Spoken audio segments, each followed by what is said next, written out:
तेलाचा फार असा वापर न करता अगदी चटपटीत असा हा पदार्थ तयार होतो आणि नेहमीपेक्षा वेगळा नाश्ता खरंच पोटभरीचा होतो. नेहमीचंच उपीट, शिरा, पोहे खाऊन आपण सुद्धा कंटाळलेलो आहोत आणि म्हणूनच आज वेगळा असा नाश्ता बनवूयात. हा नाश्ता बनवायला तसा सोपाच आहे, पण यासोबत बनवलेली चटणी ना इतकी स्वादिष्ट लागते ना, खरंच. हा नाश्ता तर तुम्ही बनवालच, पण यासोबत आवर्जून या पद्धतीने चटणी जरूर बनवा. चला मग फार वेळ न दवडता पटकन आपल्या रेसिपीला सुरुवात करूयात. तर सगळ्यात आधी आपण इन्स्टंट असा बन डोसा बनवणार आहोत. यासाठी 1 कप भरून मी इथं रवा घेतलाय. शक्यतो जाड रवा घेऊ नका, बारीक रवा इथं घ्या. त्याच कपाने आपल्याला इथे पाव कप भरून दही घ्यायचंय आणि 1 कप भरून मी इथं पाणी घातलेलं आहे. फक्त हे 3 साहित्यच मी मिक्सरला फिरवून घेणार आहे, म्हणजे स्मूथ असं बॅटर तयार होतं आणि रवा सुद्धा पटकन भिजतो. आता तयार केलेलं हे बॅटर आपल्याला खूप असं पातळ करायचं नाही. सध्या आपण असंच ठेवूयात. जर आपल्याला वाटलं नंतर तर आपण यामध्ये पाणी वाढवणार आहोत. पण आत्ता मात्र एक 5 ते 10 मिनिटांसाठी छान रवा यामधला भिजायला हवा. म्हणून असंच झाकण ठेवून आपण साईडला ठेवूयात. तोपर्यंत आपण यासाठी लागणारं काही फोडणी आहे ती तयार करून घेऊ. तर यासाठी मी काय केलंय, तर पॅन घेतलेला आहे किंवा छोटी कढई घ्यायची. यामध्ये थोडंसं तेल घेतलेलं आहे. सगळ्यात आधी घालूयात अर्धा चमचा हरभऱ्याची डाळ. यासोबतच अर्धा छोटा चमचा उडदाची डाळ सुद्धा घालायची आणि मग यामध्ये घालूयात मोहरी. सोबतच अर्धा छोटा चमचा जिरं सुद्धा घालायचंय. ही छोटीशी फोडणी ना बन डोशाला एक वेगळीच टेस्ट देते, म्हणून ही फोडणी आवश्यक करा. यामध्ये घालूयात थोडंसं हिंग. आता केलेली ही फोडणी थोडीशी चांगली परतून घ्यायची आहे. चांगली अशी परतली गेली की यामध्ये आपण घालणार आहोत कढीपत्त्याची पानं, जी मी बारीक चिरून घातलेली आहे, की जेणेकरून साईडला अशी काढली जाणार नाही. आता यासोबतच यामध्ये घालणार आहोत बारीक चिरलेला कांदा. मध्यम आकाराचा कांदा घेतला होता, चांगला बारीक असा चिरून घेतला. आता हा आपल्याला परतून घ्यायचा आहे. हळद घालायची नाही, मसाला घालायचा नाही. मिरची जर तुम्हाला तिखटपणा हवा असेल तर बारीक चिरून मिरची तुम्ही यामध्ये फोडणीमध्ये घालू शकता.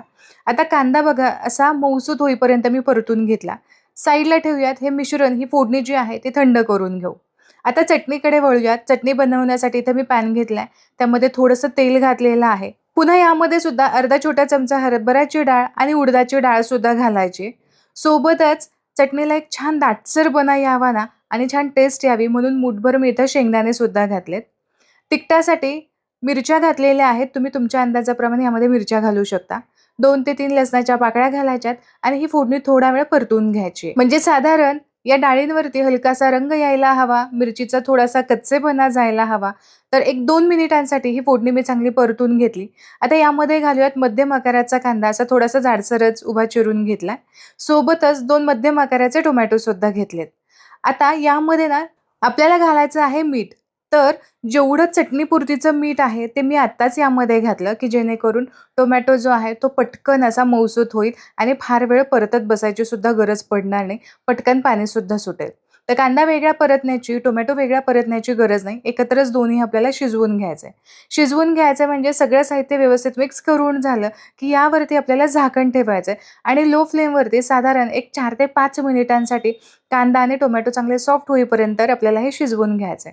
मीठ आपण घातलेलं आहे, त्यामुळे टोमॅटोला छान असं पाणी सुटतं आणि या पाण्यामध्येच, वाफेमध्येच मस्त असा कांदा आणि टोमॅटो सुद्धा शिजला जातो. तर बघा ती लगेचच या टोमॅटोवरची जी स्किन आहे ती निघून जाते आणि कांद्याच्या पाकळ्या सुद्धा अशा मस्त मोकळ्या-मोकळ्या झालेल्या आहेत.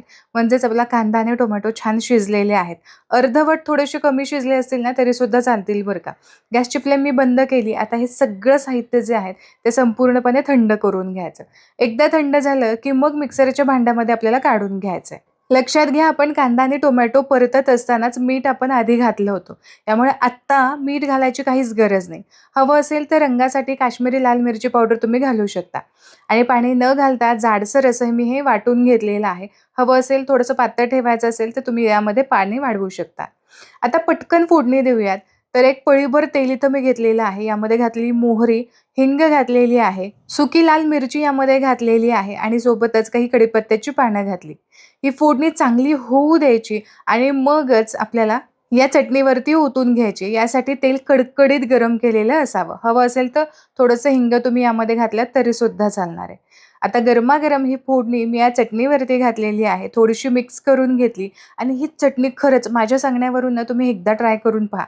खूप मस्त लागते. म्हणजे डोशासोबत, इडलीसोबत, वडे तुम्ही केलेले आहेत किंवा अगदी भजीसोबत सुद्धा ही चांगलीच लागेल. तर अशी स्वादिष्ट, झटपट तयार होणारी नक्की तुम्ही ही चटणी ट्राय करून पहा. आता वळूयात बन डोसाकडे. रवा इकडे चांगलाच भिजलेला आहे, मस्त असा फुललेला आहे. आता आपण जी फोडणी तयार करून घेतली होती ना कांद्याची, ती यामध्ये घालायची. सोबतच ज्या काही भाज्या तुम्हाला आवडत असतील यामध्ये घालण्यासाठी त्या तुम्ही इथे घालू शकता. जसं की मी इथं गाजर किसून घातलेलं आहे, भरपूर कोथिंबीर घातली, चवीपुरतीचं मीठ यामध्ये घालायचं आहे आणि सगळं साहित्य चांगलं एकजीव असं मिक्स करून घ्यायचं आहे. आता जर तुम्हाला असं वाटलं की हे मिश्रण थोडंसं दाटसर वाटतंय, तर मात्र यामध्ये अगदी पाव वाटी भरून तुम्ही पाणी घालू शकता. खूप पातळ नाही किंवा घट्ट नाही, असं या कन्सिस्टन्सीचं आपल्याला हे मिश्रण तयार करून घ्यायचं आहे किंवा यापेक्षा थोडं पातळ राहिलं ना तरीसुद्धा चालणार आहे. आता यामध्ये अगदी 2 चिमूटभर मी सोडा घातलेला आहे आणि हा सोडा व्यवस्थित आपल्याला मिक्स करून घ्यायचा आहे. सोडा घातल्यानंतर फक्त एका डायरेक्शननेच ढवळत राहायचं, म्हणजे सोडा छान ॲक्टिव्ह सुद्धा होतो. मस्त हे मिश्रण फुलल्यासारखं सुद्धा वाटतं आणि बन डोसा सुद्धा छान फुलतो. आतमध्ये सुद्धा जाळी छान पडली जाते. तर इथे आपलं डोसा बनवण्यासाठी मिश्रण तयार आहे.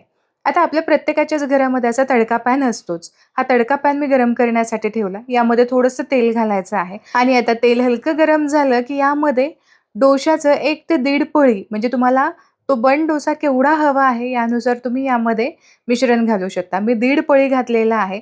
आता गॅसची फ्लेम लो ठेवायची आणि लो फ्लेमवरतीच थोडंसं साईडच्या ज्या कडा आहेत त्या थोड्याशा क्रिस्पी होईपर्यंत, अशा दिसेपर्यंत हा डोसा अजिबात पलटी करायचा नाही. खालच्या बाजूने चांगला सेट झाला की मग चमच्याने असा मोकळा करून घ्यायचा आणि चमच्यानेच असा पलटी करून घ्यायचा. चमचा थोडा मोठ्या साईजचा घ्या, म्हणजे पलटी करायला सोपं जाईल. आणि हे काही फारसं असं अवघड सुद्धा नाहीये. पटकन असं पलटी सुद्धा होतं. कारण खालच्या बाजूचा जो बेस आहे तो व्यवस्थित असा सेट झालेला असतो. एकदा पलटी केलं की मग थोडंसं तेल यामध्ये घालायचं, म्हणजे खालच्या साईडने सुद्धा व्यवस्थित असा भाजला जातो. आणि अजिबात काळजी करू नका. हा बन डोसा बनवण्यासाठी फार वेळ लागत नाही. म्हणजे अगदी साईजवरती सुद्धा डिपेंड आहे. मोठ्या साईजचा केला तर 5 ते 7 मिनिट लागू शकतात एक डोसा बनवण्यासाठी आणि असे छोट्या-छोट्या साईजचे केले असतील तर मात्र अगदी 4 ते 5 मिनिटामध्ये सुद्धा होऊन जातात. फक्त लो फ्लेमवरती करा, म्हणजे आतमध्ये सुद्धा जाळी पडेल आणि आतमध्ये व्यवस्थित असं शिजला जाईल. आणि तुम्ही इथे बघताय की मस्त अशी जाळी यावरती आली आहे. रंगसुद्धा खूप कमालीचा आलाय. आपण जे मिश्रण तयार केलं होतं ना, यामध्ये 5 बन डोसा तयार झाले. आणि सकाळच्या नाश्त्यासाठी एका व्यक्तीला 1 ते 1.5 बन डोसा पुरेसा होतो. छान पोटसुद्धा भरलं जातं. तर आता बन डोसा सर्व्ह कसा करायचा हे सुद्धा सांगते. आता तुम्ही यासोबत जर सांबार बनवलं असतं ना, तर अफलातून अशी चव लागली असती. यासोबत सुद्धा हा बन डोसा मस्त जातो.